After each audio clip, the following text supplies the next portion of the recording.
Sabay-sabay natin alamin ang mga kaganapan na nangyayari sa ating bansa.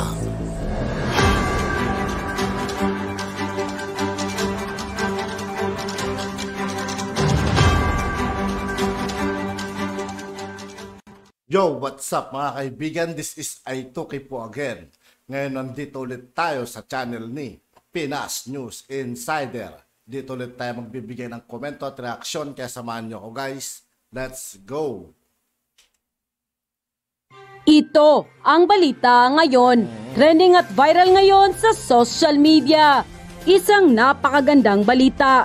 Sunod-sunod na proyekto ng ating Pangulong Bongbong Marcos pagkatapos ng groundbreaking ng pabahay sa Bulacan. 315 milyong budget na ospital itatayo sa Belmonte, Bulacan. Mga anti-Marcos, tiyak na iiyak na naman. Pero bago ang lahat, kung bago ka pa lamang sa aming channel, ay sa lahat ng hindi pa nakasubscribe mga kaibigan kay Pinas News Insider, mag-subscribe na po tayo at huwag nyo rin pong kalimutan mag-subscribe dito sa aking channel.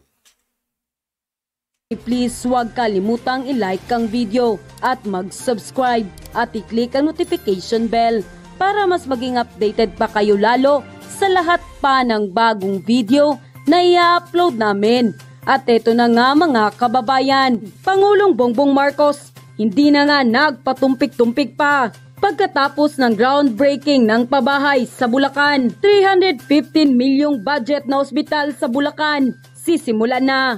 Ang proyektong ito ni Pangulong Bongbong Marcos ay isang maternity and child hospital dito sa San Jose, Belmonte, Bulacan, kung saan ito'y tatawaging St. Bernadette Maternity and Child Hospital. Ang level 1 at 3 palapag na ospital ay magkakaroon ng 65-bed capacity na sumasaklaw sa kabuuang 3,794 square kilometro ground area. Kumpleto sa operating room, recovery room, maternity at isolation facility, clinical laboratory, imaging facility at pharmacy. Ang konstruksyon ng ospital ay sasailalim sa Phase 2 sa 2024 na tinatayang nasa 75 milyon at karagdagang 250 milyon ang kailangan para ganap ng pagtatapos ng pangunahing gusali na nakatarget na matapos sa 2025.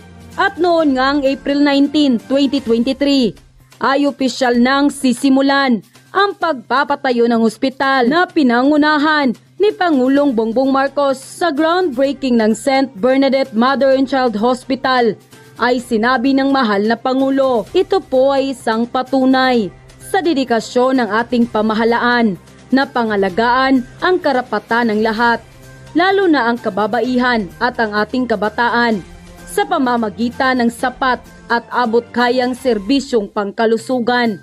Sa pamamagitan ng isang community hospital, mapapalapit natin ang pangunahing serbisyong medikal sa mga residente at mapapabilis ang pagtugon at paggamot sa panahon ng pangangailangan. Dagdag pa niya, nagkaisa tayo sa paniniwala na obligasyon ng pamahalaan na alagaan ang kalusugan ng kanyang mamamayan upang panatilihin silang malakas at handang kumayod para maitaguyod ang mga sarili at ang kanilang pamilya at para sa masiglang pagtakbo ng ating ekonomiya. End quote. Hinimok nga ni Pangulong Ferdinand R. Marcos Jr. ang Department of Health at ang lokal na pamahalaan ng San Jose del Monte, Bulacan na magtulungan ng mahigpit sa pagtiyak ng kalidad at napapanahong pagkumpleto ng St. Bernadette Mother and Child Hospital.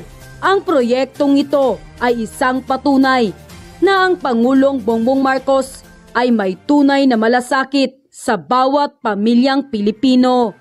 Samantala, hindi naman mapigilan ng marami sa ating mga kababayan na magbigay ng kanilang hinaing at komento sa mundo ng social media. At ayon pa sa kanila, iyan ang presidente natin na tinaguriang weak leader.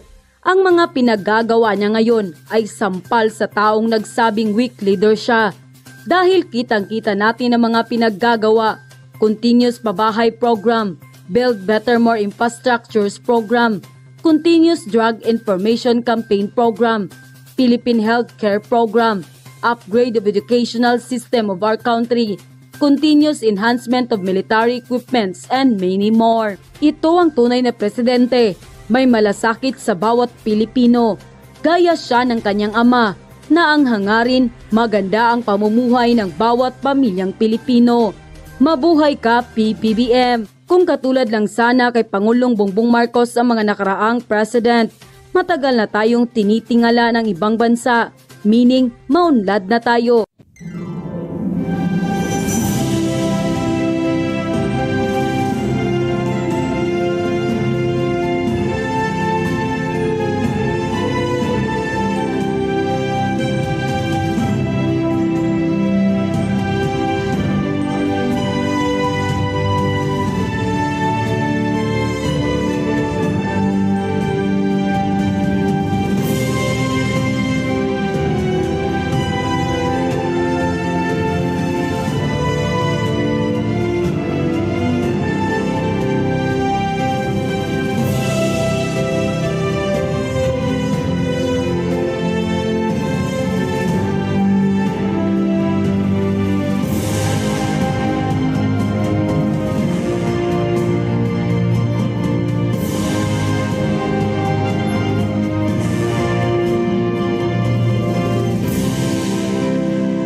Pinagmamalaki kong ipaalam sa inyo na isa sa pasilidad na ito sa mga proyektong pagkakaunlaran ng ating administrasyon, alinsunod sa ating Philippine Health Facility Development Plan. Sa pamamagitan ng isang community hospital, mapapalapit natin ang pangunahing serbisyong medikal sa mga residente at mapapabilis ang pagtugon at paggamot sa panahon ng pangangailangan. Kaya naman, hinihimok ko ang Department of Health at ang lokal na pamahalaan ng San Jose del Monte na magtulungan upang matiyak na maitatayo ang ospital na ito sa itinakdang panahon at itinakdang kalidad. Nagkakaisa tayo sa paniniwala na obligasyon ng pamahalaan na alagaan ang kalusugan ng kanyang mamamayan upang panatilihin silang malakas at handang kumayod para maitaguyod ang mga sarili at ang kanilang pamilya at para sa masiglang pagtakbo ng ating ekonomiya.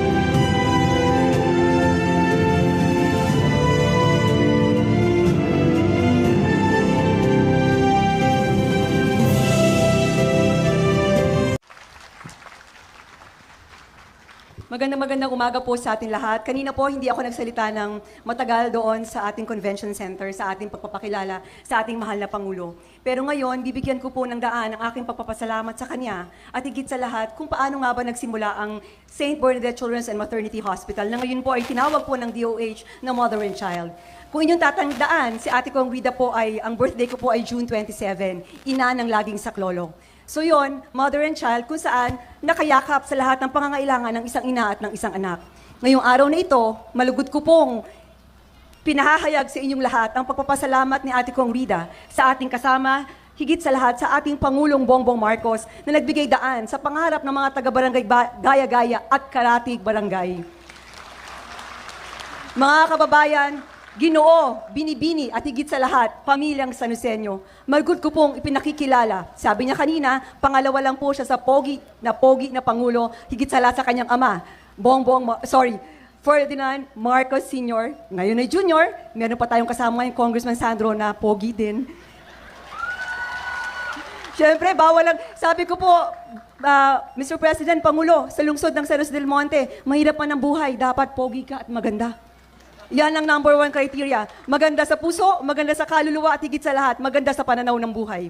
Mga kababayan, pamilyang Sanuseño, malugod ko poong pinakikilala ang Pangulo ng Republika ng Pilipinas, Ferdinand Bongbong Romualdez Marcos Jr.